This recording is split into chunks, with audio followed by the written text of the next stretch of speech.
एक बार की बात है। एक बार गांव में सूखा पड़ जाता है। सभी गांव वालों की फसल बर्बाद हो जाती हैं। सब बहुत परेशान होते हैं कि अब क्या करें। अरे भाई भीमा, अब की बार तो बहुत ज्यादा सूखा पड़ गया।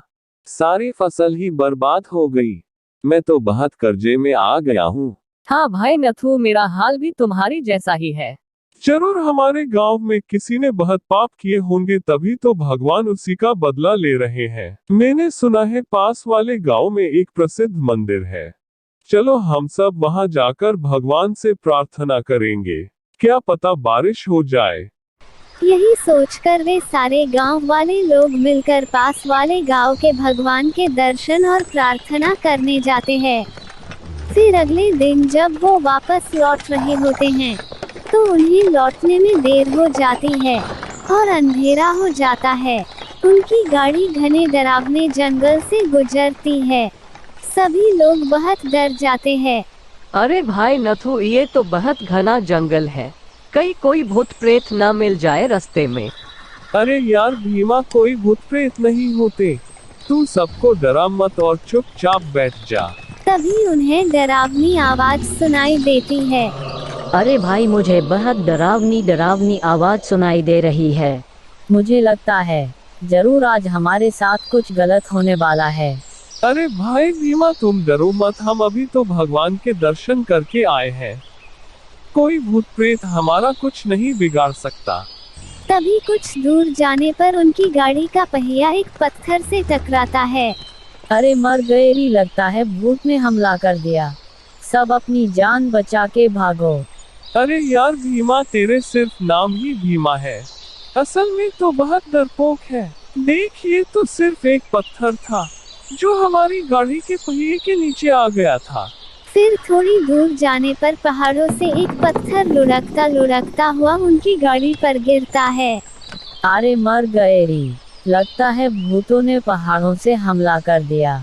ये भूत तो हमारे ऊपर पत्थर बरसा रहे हैं। नहीं भाई, ऐसा कुछ नहीं है। पहाड़ी से पत्थर अक्सर गिरते रहते हैं। तुम चुपचाप बैठो, ज्यादा शोर मत मचाओ। तुम्हारी शोर मचाने से भूत तो नहीं आएंगे, किंतु कोई जंगली जानवर आ गया तो जरूर हमें कच्चा ही खा जाएगा। नाथू भाई, लगता है तुम ठीक कह रहे हो। फिर थोड़ी दूर जाने पर एक जंगली सियार सामने आ जाता है। भीमा, मैंने तुमसे कहा था ना कि जोर जोर से मत चिल्लाओ, कोई जंगली जानवर हमारी आवाज सुन लेगा। फिर वे सब चिल्लाना शुरू कर देते हैं ताकि सियार डर के मारे वहां से भाग जाए। हुर हुर हुर हुर, है सियार, चल भाग यहाँ से, जल्दी से भाग जा, नहीं तो हम सब मिलकर तुझे मार देंगे। सियार उनकी चिल्लाने की डर से वहां से भाग जाता है। शुक्र है भगवान का, एक और मुसीबत टली। फिर थोड़ी दूर जाने पर तभी जोर जोर से बारिश शुरू हो जाती है। अरे वाह, लगता है भगवान ने हमारी सुन ली। देखा भीमा, मैंने कहा था ना, अगर हम भगवान से प्रार्थना करेंगे तो अवश्य ही बारिश कर देंगे। तभी एक बिजली कड़कती हुई उनकी गाड़ी के पास में आकर गिरती है। वे सब डर जाते हैं। मोहन भाई बार बार बच गए। अगर ये बिजली हमारी गाड़ी पर गिर जाती तो सबका काम तमाम हो जाता।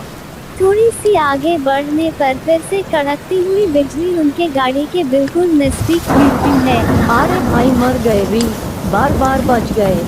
भुवन भाई, लगता है भगवान ने कुछ ज्यादा ही प्रसन्न हो गए, जो इतनी ज्यादा बारिश कर रहे हैं और साथ में कड़कती बिजली मुफ्त में बरसात रहे हैं। भीमा, मुझे लगता है आज हमारे से किसकी जिंदगी का आखिरी दिन है। तभी तो हर दूर जाने पर हमारे साथ कोई ना कोई हादसा हो रहा है। तभी एक और बिजली उनकी गाड़ी के पास आकर गिरती है। भगवान, मैंने तो कोई पाप नहीं किया, मुझे छोड़ दो और इन सबको अपने पास बुला लो। मुझे लगता है आज हम में से किसकी मौत पक्की है। अगर हमने उस व्यक्ति को गाड़ी से नहीं उतारा तो सबकी मौत पक्की है। भाई, तुम बात तो सही कह रहे हो, लेकिन ये कैसे पता लगेगा किसकी वजह से ये सब हो रहा है। एक काम करते हैं, सभी बारी बारी से गाड़ी से उतरेंगे और सामने में जो पेड़ लगे हैं उसे हाथ लगाकर वापस आएंगे। अगर उसकी मौत पक्की होगी तो बिजली अवश्य ही उसके ऊपर गिरेगी और बाकी सब बच जाएंगे।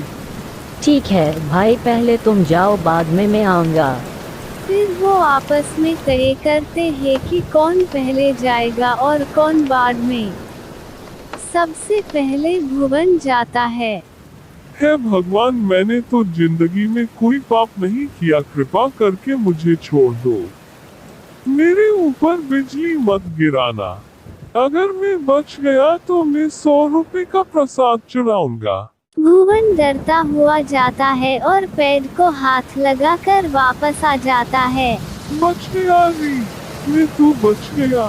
जीवो भाई, जाओ, अब तुम्हारी बारी। भुवन भाई, तुमने भगवान को क्या बोला जो तुम पर बिजली नहीं गिराए? भाई, मैंने तो 100 रुपए का प्रसाद चढ़ाने का वादा किया है। अच्छा है, भगवान मैं 200 रुपए का प्रसाद चढ़ाऊंगा, कृपा करके मेरी जान को बख्श दो।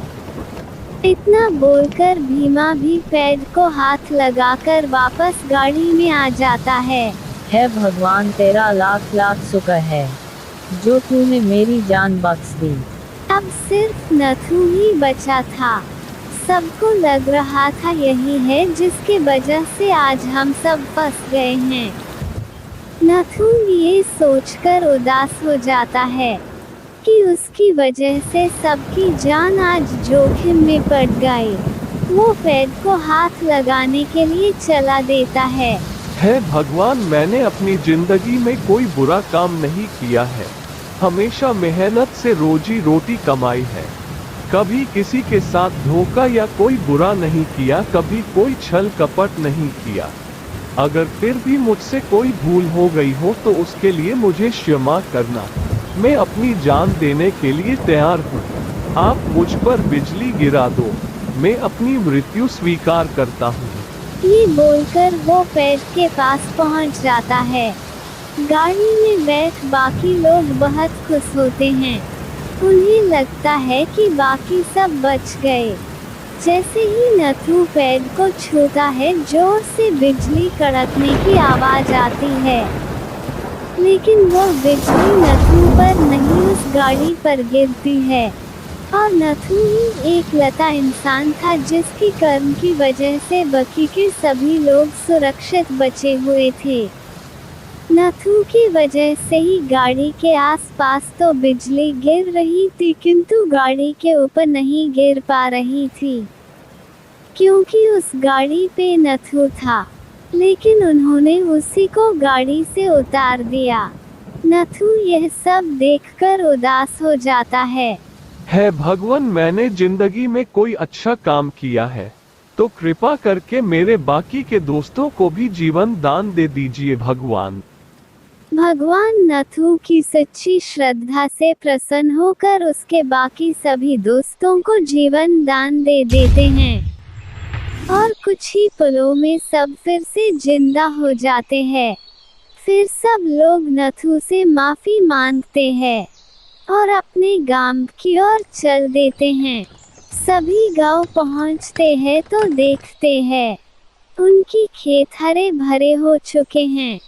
फिर सारे दोस्त आपस में मिलजुल कर रहने लगते हैं और सभी दोस्त नथु को अपनी अपनी जमीन में से कुछ सा देते हैं क्योंकि उसी की वजह से उनकी जान बची थी।